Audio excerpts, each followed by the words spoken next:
In a world where no man knows its bounds, where cars drive themselves, fish are not guppies and they don't look very weird, and soccer moms are nice people, a hero is born. His name is Pop Rocks. Sweet home Alabama. That's all I know of that song. Sorry. It's the opening words, and that's all I ever get to in songs because after that I get kind of bored. Anyways, this is Pop Rocks, and I was just going to tell you a little bit about my favorite store in the whole world. Take some guesses first. I'll allow 5 seconds starting once this thing gets 5 seconds so I can know. And no. If you guessed Kmart, you're not right, although that is my second favorite store.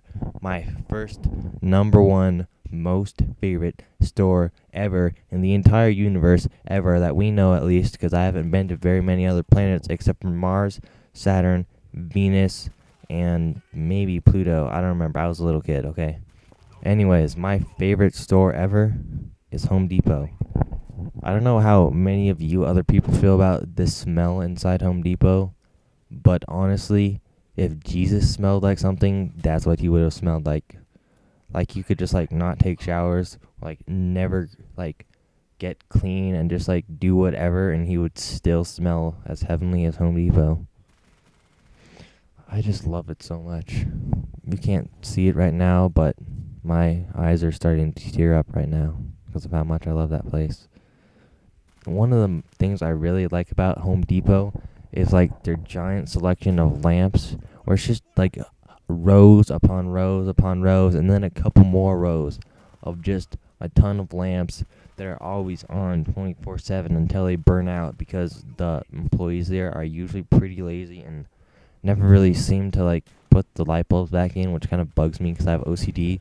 So it's light, light, light, light, no light, light, no light, light, light, no light, no light.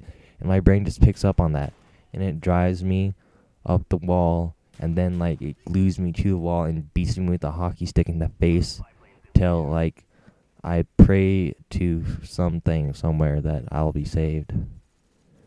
And yeah, so pretty much I hate it when people don't replace the lights, especially when you're at your friend's house and it's the dark scary downstairs, and you have to get something for their parents, and not doing it, you'll just seem like a weird person, and the lights are off, and you're lights are off, maybe I should turn them back on, and then you click the switch and it doesn't do anything, and you're oh, I'll try again, even though you pretty much know right now that you're screwed and that the lights aren't going to work. So you turn it off, and then you turn it back on, and it still doesn't work. Then you have to go down to the basement and find something that you've never seen before in a basement that you've never been in at some friend's house that you're questioning whether or not you still want to be their friends because of this terrible thing that just occurred in your life. That's how much I hate it when people don't replace the light bulbs. Anyways, back to the actual topic. In case you haven't noticed, I tend to get off topic quite easily.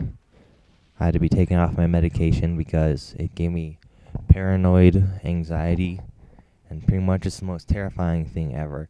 It's like if you were in a dark haunted mansion that was legitimately haunted, on a fairground ride or whatever, except it's legitimate, and it's not just people who want to get paid money to scare people because they're sadistic or something. I don't know, maybe they're just communists, but it's pretty much the same thing. Anyways, when it's all scary and they jump out at chainsaws with you, except where it's in real life, and you feel if you open up the door to that classroom that you have to go into, that there will be a dead man hiding in the corner of the left, top right, northeastern side of the ceiling, hanging by a small thread of impregnable strength. I don't know if impregnable is a word, but it is now because I just said it. And so it's a strong string hanging from the ceiling, and the dead guy is hanging from there, and he's just waiting oh so intently, and since he's dead, he has no conscience. He does not feel bad about this. He doesn't care how long it takes you to open that. Click on the screen for part 2.